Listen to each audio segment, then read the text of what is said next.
Good morning વિદ્યાર્થી મિત્રો, શ્રી ભગવતી વિદ્યાલય આપનું હાર્દિક સ્વાગત કરે છે. ધોરણ 11 વિષય એસપી વિભાગ 2 ચેપ્ટર નંબર 4 આવેદનપત્રો.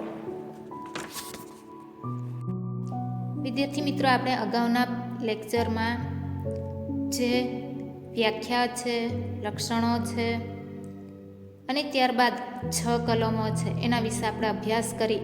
તો એમાં 3 કલમમાં આપણે જોઈ ગયા કે નામની કલમ, રજિસ્ટર ઓફિસની કલમ અને ઉદ્દેશની કલમ. આના વિશેની આપણે માહિતી મેળવી ચૂક્યા છે. હવે આપણે પોઈન્ટ નંબર 4 જવાબદારીની કલમ એના વિશેનો અભ્યાસ કરીશું. તો જવાબદારીની કલમની દ્રષ્ટિએ કંપનીએ 3 ભાગમાં વહેંચી શકાય છે કે કંપની એ કેવા પ્રકારની છે, તો એના વિશેની માહિતી આપણે મેળવી શકીએ છીએ. જવાબદારીની કલમમાં આપણે જોઈએ કે જવાબદારીની દ્રષ્ટિએ કંપનીને 3 ભાગમાં વહેંચી શકાય છે. તો એમાં પહેલો ભાગ છે શેર મૂડી દ્વારા મર્યાદિત જવાબદારી, બાંહેધરી દ્વારા મર્યાદિત જવાબદારીવાળી કંપની અને અમર્યાદિત જવાબદારીવાળી કંપની. હવે આ બાબતો આપણે ટેબલો આપણને આપવામાં આવ્યા છે એનામાં આપણે શીખી ગયા છે કે શેર મૂડી દ્વારા મર્યાદિત કંપની છે તો એમાં કયા પ્રકારનું ટેબલ લાગુ પડે છે. બાંહેધરી દ્વારા મર્યાદિત કંપની છે તો એમાં કયું ટેબલ લાગુ પડે છે. અને અમર્યાદિત જવાબદારીવાળી કંપની, હવે અમર્યાદિત જવાબદારીવાળી કંપનીને કયું ટેબલ લાગુ પડશે એના વિશે આપણે અભ્યાસ કરી ગયા છે. હવે આપણે અહીં જોઈએ કે શેર મૂડી દ્વારા મર્યાદિત જવાબદારી. હવે શેર 2 પ્રકારના બહાર પાડવામાં આવે છે. પ્રથમ તો ઇક્વિટી શેર અને બીજો છે પ્રેફરન્સ શેર. હવે આપણે ઇક્વિટી શેરની વાત કરીએ તો ઇક્વિટી શેર એ શું છે, તો કંપનીમાં જે ઇક્વિટી શેર ખરીદનાર વ્યક્તિઓ છે, કંપનીના માલિકો ગણવામાં આવે છે. એમની જવાબદારી એ અમર્યાદિત હોય છે. એમણે જે ખરીદેલા શેર છે એ પ્રમાણે એની જવાબદારી એમાં સમાવેશ થાય છે. જ્યારે પ્રેફરન્સ શેરની વાત કરીએ તો પ્રેફરન્સ શેરની જવાબદારી એ માત્ર ને માત્ર એમણે જેટલા પ્રમાણમાં રોકાણ કર્યું છે, જેટલા પ્રમાણમાં શેરની કિંમત ચૂકવણી કરવામાં આવી છે એટલા પ્રમાણમાં જ એની જવાબદારી હોય છે અને એટલી જ મર્યાદિત હોય છે. એને સભામાં બેસવાનો અધિકાર નથી કે સભામાં સંચાલક તરીકેનો અધિકાર નથી, મતદાન કરવાનો અધિકાર નથી. તો એ એની મર્યાદા છે. જ્યારે ઇક્વિટી શેર ધારકો છે એ ઇક્વિટી શેર ધારકો એ સભામાં બેસી શકે છે, સંચાલક બની શકે છે, મતદાન એણે જેટલા શેર ખરીદ્યા હોય એટલા પ્રમાણમાં એ મતદાન કરી શકે છે. તો એવી જવાબદારી એને મર્યાદિત રીતે આપવામાં આવતી હોય છે. બાંહેધરી દ્વારા મર્યાદિત કંપની. હવે બાંહેધરી આપવામાં આવે છે કે અમે આ કંપનીમાં આટલા પ્રમાણમાં રોકાણ કરીશું, એવા પ્રકારની બાંહેધરી આપવામાં આવતી હોય છે. એવી મર્યાદિત કંપની. જ્યારે અમર્યાદિત કંપની આપણા ભારત દેશમાં જોવા મળતી નથી. એટલે કે ઇનકેસ કોઈક કંપની એવી હોય કે અમર્યાદિત જવાબદારીવાળી કંપની હોય, બાકી તો આપણા ભારત દેશમાં અમર્યાદિત જવાબદારીવાળી કંપની ઓછા પ્રમાણમાં જોવા મળે છે. શેર મૂડી દ્વારા મર્યાદિત કંપનીમાં તેના સભ્યોની જવાબદારી એ મર્યાદિત હોય છે. તેમ આવેદનપત્રોમાં બતાવવું પડે છે કે શેર દ્વારા મર્યાદિત કંપનીમાં સભ્યોને તેમણે લીધેલા શેરની દાર્શનિક કિંમતથી વધુ ચૂકવણી કરવા માટે કહી શકાય છે. હવે શેર મૂડીથી મર્યાદિત જવાબદારીવાળી કંપની હોય તો એના સભ્યોની જવાબદારી એ મર્યાદિત હોય છે કે એમણે શેર જેટલા પ્રમાણમાં શેરની કિંમત જેટલા પ્રમાણમાં ચૂકવણી કરી હોય એટલા જ પ્રમાણમાં એની જવાબદારી હોય છે અને એ પણ મર્યાદિત જવાબદારી હોય છે. તેમ આવેદનપત્રમાં બતાવેલું હોય છે કે આ વ્યક્તિના શેર આટલા પ્રમાણમાં છે, એની કિંમત આટલી છે અને એમણે આટલા શેરના હપ્તા ચૂકવણી કરવામાં આવેલ છે, એ દરેક બાબતો સ્પષ્ટ રીતે એમાં જણાવવામાં આવેલી હોય છે કે જેથી એની જવાબદારી એ એના પૂરતી જ હોય છે. શેર દ્વારા મર્યાદિત કંપનીમાં સભ્યોને તેણે લીધેલા જે શેરની દાર્શનિક કિંમતથી વધુ ચૂકવણી કરવા માટે કહી શકાય નહીં. હવે દાખલા તરીકે એક શેરની કિંમત 10 રૂપિયા છે, તો 10 રૂપિયા એ દાર્શનિક કિંમત છે. એટલે જે શેરધારક છે એ શેરધારક એ દાર્શનિક કિંમત છે એની ચૂકવણી કરી શકે છે. પછી કંપની એમની પાસેથી 20 રૂપિયા લઈ શકતી નથી. એટલે કે એ વધારાની રકમની ચૂકવણી એ કરી શકતા નથી. બાંહેધરી દ્વારા મર્યાદિત કંપનીમાં સભ્યોની જવાબદારી તેણે આપેલી બાંહેધરી પૂરતી જ હોય છે. એટલે એમણે જે બાંહેધરી આપી હોય એના પૂરતી જ એમાં એની જવાબદારી હોય છે, બાકી વધારાની હોતી નથી.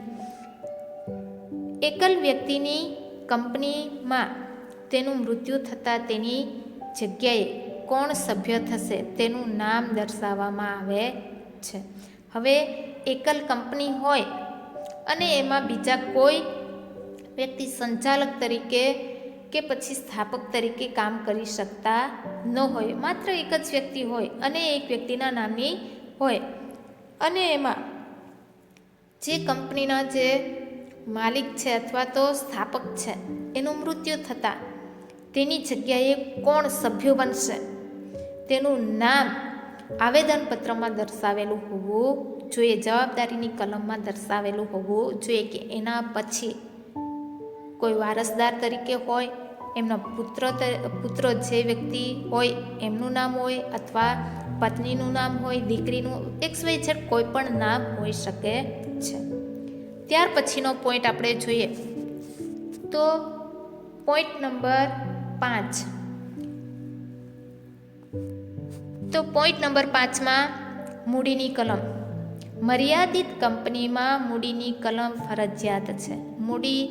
શેર મૂડીથી મર્યાદિત કંપનીમાં શેર મૂડીની રકમ અને તે કેટલા શેરમાં વહેંચાયેલી છે, તે શેરની કેટલી રકમ છે તે બતાવવી પડે છે. હવે મૂડીની કલમ છે એ મૂડીની કલમમાં મર્યાદિત કંપનીમાં મૂડીની કલમ ફરજિયાત દર્શાવેલી હોવી જોઈએ કે શેર ધારકો પાસેથી કંપનીએ કેટલા પ્રમાણમાં મૂડી મેળવી છે, તો એ અંગેની શેર મૂડીની રકમ અને તેણે જે કેટલા શેર વહેંચ્યા છે તો એ અંગેની દરેક માહિતી એમાં આવેદનપત્રમાં સમાવિષ્ટ કરેલી હોવી જોઈએ.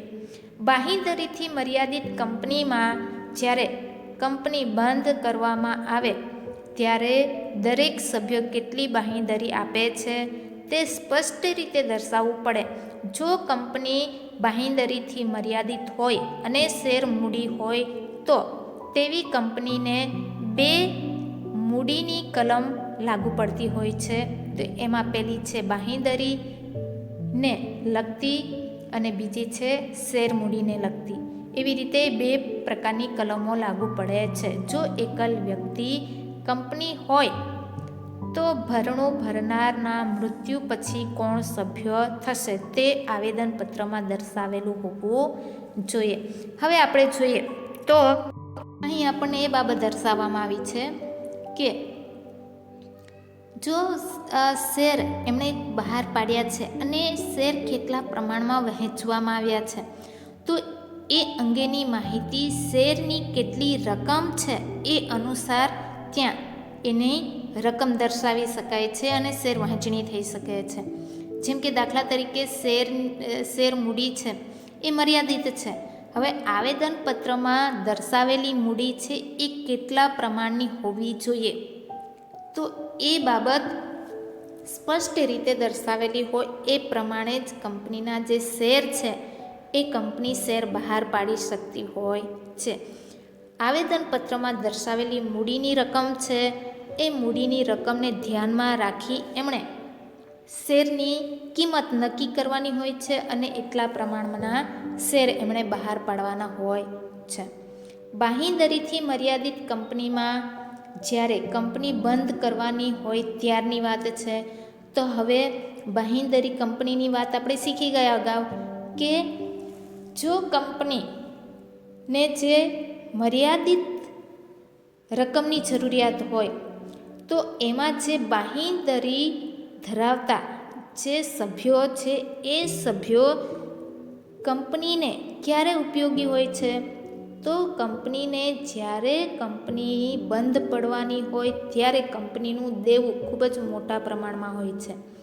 તો એ સમયે જે બાંહેધરીથી મર્યાદિત સભ્યો છે એ કંપની જ્યારે બંધ કરવાની હોય ત્યારે એ કેટલી રકમ આપશે તો એના વિશેની સ્પષ્ટતા એ આવેદનપત્રમાં દર્શાવેલી હોવી જોઈએ.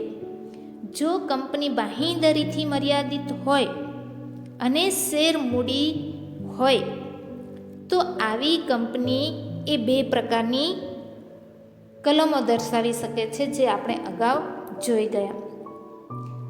જો એકલ કંપની હોય તો એમાં ભરણું ભરનાર જો મૃત્યુ પામે તો એના પછી એના જે બાકી રહેલા ભરણાની રકમ છે એ રકમ કોણ ભરશે, કોણ સભ્ય થશે તે એમાં બતાવેલું હોવું જોઈએ. તો એની સ્પષ્ટતા અહીં આવેદનપત્રમાં જણાવેલી હોવી એ ખૂબ જ જરૂરી છે. પોઈન્ટ નંબર 6, સ્થાપનાની કલમ. હવે સ્થાપનાની કલમ જોઈએ તો આ કલમને ભરણાની કલમ, જોડાણની કલમ, સંઘની કલમ કે સહીની કલમ તરીકે પણ ઓળખવામાં આવે છે. હવે જે આ કલમને ભરણાની કલમ, જોડાણની કલમ, સંઘની કલમ, ત્યારબાદ સહીની કલમ તરીકે ઓળખવામાં આવે છે તો એના માટે જે વિશેષ બાબત એમાં સમાવેશ કરવામાં આવી છે કે જાહેર કંપનીમાં ઓછામાં ઓછા 7 સભ્યો એમાં સહી કરતા હોવા જોઈએ, એટલે સહીની કલમ તરીકે પણ ઓળખવામાં આવે છે. જ્યારે ખાનગી કંપની હોય તો ખાનગી કંપનીમાં ઓછામાં ઓછી 2 વ્યક્તિઓ કાયદાકીય રીતે માન્ય હેતુ માટે કંપની સ્થાપના કરે ત્યારે તેમણે એમાં સહી કરવી પડે છે. હવે આજે ઓછામાં ઓછા જાહેર કંપનીમાં 7 અને ખાનગી કંપનીમાં ઓછામાં ઓછા 2 એ વ્યક્તિઓએ આવેદનપત્રમાં સહી કરવી એ ખૂબ જ જરૂરી છે. કેમ કે એ કંપનીની સ્થાપના કરે ત્યારે એમણે એની સહી કરવી પડે છે. જ્યારે એક જ વ્યક્તિ સ્થાપના દ્વારા કંપનીને સ્થાપના કરતો હોય તો એ એકલ વ્યક્તિ કંપની તરીકે ઓળખી શકાય છે. એટલે અહીં જેટલા સભ્યો દર્શાવવામાં આવ્યા છે એટલા સભ્યોએ જ સહી કરવી જરૂરી છે. હવે જાહેર કંપની હોય અને જાહેર કંપનીમાં એક જ વ્યક્તિ સહી કરતી હોય તો એ એકલ વ્યક્તિની કંપની ગણાય છે. જો ખાનગી કંપનીમાં એવી પ્રકારની બાબત બને તો એ પણ એકલ વ્યક્તિની કંપની ગણાય છે. કેમ કે ત્યાં જે સભ્યો માગવામાં આવ્યા છે, નક્કી કરવામાં આવ્યા છે એટલા સભ્યોએ સહી કરવી એ ખૂબ જ જરૂરી છે. અને જ્યારે એક જ વ્યક્તિ દ્વારા સ્થાપના કરવામાં આવતી હોય તો એ એકલ વ્યક્તિ તરીકે ગણાય છે.